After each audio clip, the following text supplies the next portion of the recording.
Thank you. My name is Kenneth Knowles. I'm president of Steuben County Landowners Coalition. And I had a eloquent speech prepared like the rest of you have, and I left it in the chair. Because after what I've heard today, I'm going to tell you a couple of things that are kind of anecdotes. One thing is that we have about 5,000 members. By the way, some of them are in Yates County. They're grape growers. We have many farmers, but we don't have many landowners out of Rochester. There's a lot of Rochester people here. The other thing I'll tell you is that this piece of paper, like the ones you have, will hold still, and you can put anything on it you want to. And that's what's happened. And it doesn't mean that they're facts. I have a newspaper in my hand that was out of our local paper that has 2,422 reasons why we should move this forward. They're not all landowners, but they're all delinquent paying their taxes. Now, who's going to pay the taxes of the unemployed?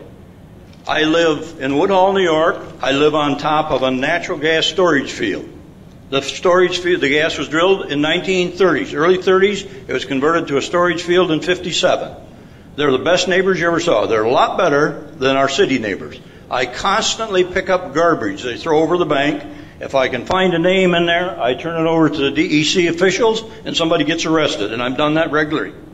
But you never have to worry about that with a gas company. They're clean, they're neat, they're good neighbors, they take care of their property, and we do too. But our city residents and neighbors don't. One of the final things, thank you. And thank you for not booing at me. I'm used to that. I've listened. I've been through several of these things. I recall 65 years ago, I was with my dad in the neighbor's pasture, and the water puddle had a lot of deer tracks and animal tracks, and it was bubbling. I said to my dad, "What's that bubbling up out there?" He said, "That's natural gas." I had no idea what it was. That's a long time ago. Wasn't they fracking, by the way? He threw a match in there and it lit, and we walked away, and the water was burning on top of the fire.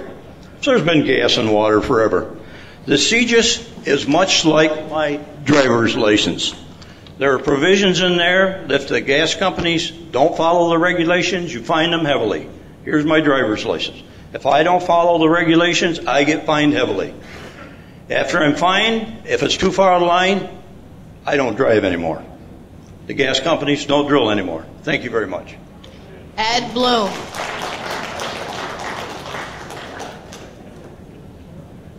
My name is Ed Bloom, and I spent most of my working career as a research scientist for a very large agricultural company. And I'm from Jasper. Over the last decade, the Southern Tier has witnessed the migration of many businesses from its borders, and that, as we who live here know well, has been the catalyst for a decline in income and population here that everyone believed could never be stopped. Then all of a sudden we hear about this mysterious Marcellus Shale, and everyone's using the F word, fracking. And so I began to study up on the business, and we organized ourselves through the landowners coalitions. We studied the places where horizontal drilling has already been done for years. And we discovered that when it's done properly, according to regulation, it is a safe process that puts no aquifer or reservoir in harm's way. We formed these landowner coalitions in order to be informed and prepare for a time when gas companies would be offering leases to the landowners. In the meanwhile, the DEC also began the process in order to learn how best to regulate this industry. The result is the SGEIS, about which we are here today. I honestly have read this document completely more than once. I commend the DEC on their thoroughness in its preparation, and while I personally believe it goes too far in establishing boundaries and setbacks from certain areas, I believe that under these guidelines, hydraulic fracturing and horizontal drilling can be done safely and profitably, and that this industry alone is the economic miracle that will lift this state out of a long economic decline, just as it has already done in Pennsylvania, Wyoming, and in other states. These will be the toughest rules in the industry nationwide, and as a resident here, I'm very pleased with that. But we have to be careful that we don't make it impossible for the gas companies to do business here. They are already exploring possible leases here and have been for the past 3.5 years. But the state's procrastination in allowing the drilling here must not go on much longer. Already, we in Steuben County Landowners Coalition have watched gas companies come here and express interest in leasing mineral rights, only to become discouraged by New York's 3.5-year delay in allowing the processes to begin. Not 3 months ago, a deal worth in excess of $2 billion walked away from Steuben County, from our coalition, and found a friendly ear and the ability to get started in another state. It's not the first time. Both the state and the county cannot afford to let this kind of tax revenue wander off elsewhere. Unlike any other business, these companies are not looking for a handout, a tax break, or a subsidy of any kind. They are looking to come here and make some serious money, and in the process they will lift this area and this state out of a deep hole we have dug and continue to dig for ourselves. Thank you. Robert Nichols. Fred Potter. Lisa Robinson.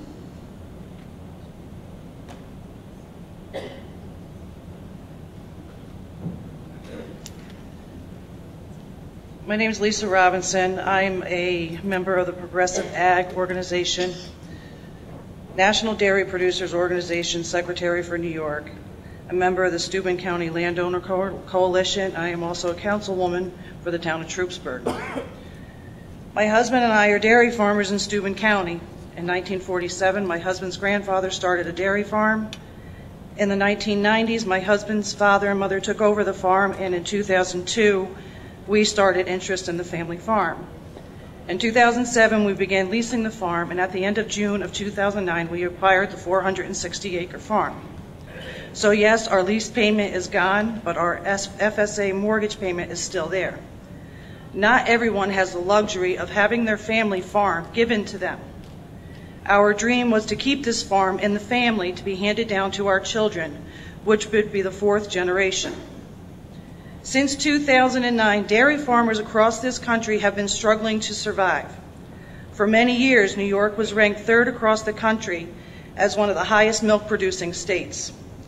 As of 2011, New York has lost that ranking. In 2009, there was 5,480 licensed dairy farms in the state of New York. In 2010, that number dropped to 5,380. Across the country, there was a total loss of 1,805 dairy farms. This number is even greater when you look at the difference between 1992 and 2010.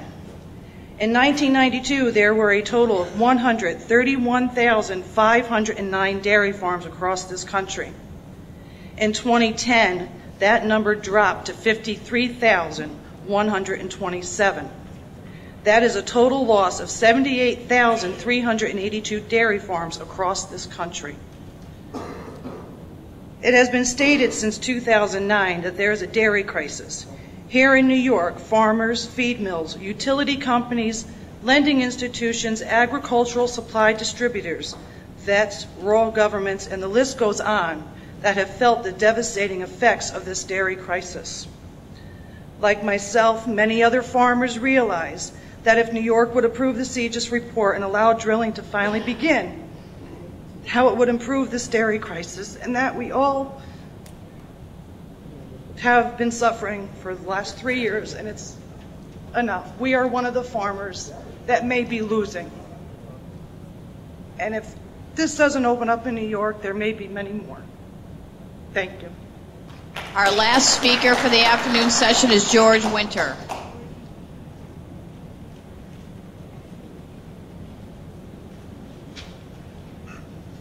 Good afternoon. Thank you, DEC, for this opportunity to speak to you. We have prepared remarks, and we will put them in the basket out the back. First of all, let me say that I'm from Rochester, New York, well, actually Webster, New York, and we live on the edge of Lake Ontario, a wonderful freshwater facility where we get our drinking water from. Let's take a deep breath, and let's relook at and reevaluate the hydraulic fracturing process for gas drilling and extracting in New York State, please. The October 24th edition of the Bloomberg Business Week reported that a Houston company called Mitigation Solutions USA buys and sells, restores damaged land and farmland from fracking. They say demand is strong. Drilling for shale gas has boosted their mitigation banks, which sells credits for restored wetlands to companies that destroy swampland. Skeptics of the mitigation program say that even under the scrutiny of biologists and the Army Corps of Engineers, it is difficult for restored land to fully replace natural habitats destroyed by fracking. We have also been told that they are shipping the hazardous waste from other states that don't want it to Niagara Falls, Lake Erie, where they're going to process in the municipal water facilities that handle waste.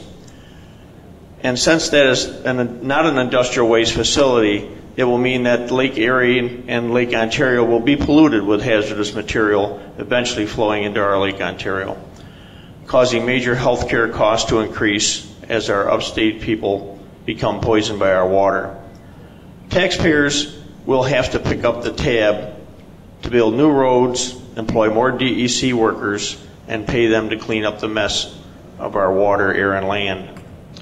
We need to contract with other states on true well production time. You may find that production time shorter than estimated. The local state jobs are not here. Drilling professionals come in from other oil states and make the real money drilling the wells. Our local wells, people will get only low-paying jobs after the well is in for maintaining them. We need to ban the use of toxic carcinogenic chemicals that are considered a hazardous waste and demand proper disposal and or storage until disposal of properly by the gas company or the oil company paying for the drilling. No open waste pit should ever be allowed with mandates of closed-loop drilling systems only. Again, I want to say closed-loop drilling systems only. Finally, non-toxic chemicals for fracking. Finally, find a non-toxic chemical for fracking or go back to and or continue with the standard vertical drilling as we do now. That will extend the life of our gas fields and we'll have it for a long time. All right, sir, your time is up. We're Thank going you. to adjourn the afternoon session now, and we'll resume the hearing at 6 p.m. I want to thank everyone who's come out and commented here this afternoon. Thank you very much.